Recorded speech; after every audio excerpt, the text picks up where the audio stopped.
All right. Hey, everybody. Welcome back to Ask Lex Rx. I'm Dr. Lexi, the functional medicine pharmacist here at Divine Health and Wellness inside of River City Pharmacy.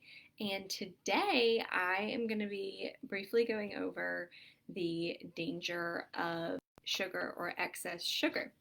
So, sugar contains or is occurs naturally in all foods that contain carbohydrates, right? So includes fruits and vegetables, grains, dairy, all of those things. And consuming whole foods that contain natural sugar is totally fine. We do need carbs to run. We don't have to have a lot of them, but we do need some. So plant foods also have a high amount of fiber, though, with essential minerals and antioxidants, as well as dairy foods contain other minerals and things like protein. So, since your body digests these foods slowly, though, the sugar in them offers a steady supply of energy to your cells. Now, high intake of fruits and vegetables and whole grains has also been shown to reduce the risk of chronic diseases such as diabetes, heart disease, and some cancers. Now, I'm talking about the whole food, not super processed foods. So, the problem does occur though when you consume too much added sugar.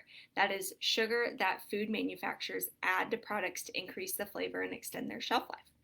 In the typical American diet, the top sources are soft drinks, fruit drinks, flavored yogurts, cereals, cakes, candy, and most processed foods. So if it comes with an ingredient list, that is processed. But added sugar is also present in items that you may not think of, think of as sweetened necessarily, like soups, bread, cured meats, and ketchup and other like salad dressings and condiments and sauces and that kind of thing. So the result then is that we actually end up consuming way too much added sugar. So, in a study published in 2014 in the journal JAMA, the Journal of something, I can't remember what JAMA stands for. I call it JAMA all the time. Anyway, but the internal medicine side of JAMA, Dr. Hu and his colleagues found an association between a high sugar diet and a greater risk of dying from heart disease.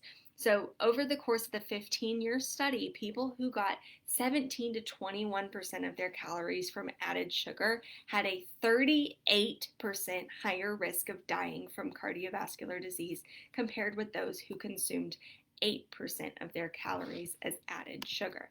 So again, this is not about completely cutting out added sugar. It's about significantly reducing it to where it is a treat. It's what it was designed to be.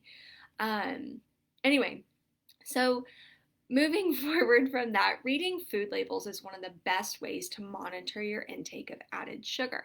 So I'm going to go over some names, but we're going to look for these names for added sugar and either try to avoid or significantly cut back on the amount or frequency of the foods from where they're found. So look for brown sugar, corn sweetener, corn syrup, fruit juice concentrates, high fructose corn syrup, honey, and honey in processed foods is processed and therefore no longer as healthy for you. Straight raw honey is much, much better for you. But also look for invert sugar, malt sugar, molasses, and now again, blackstrap molasses is a healthy, natural form of sugar, but when it undergoes the processing process, the processing process, it starts to break down those molecules and change them, so the body doesn't really recognize it as molasses. You can also look in syrup sugar molecules ending in ose or OSE.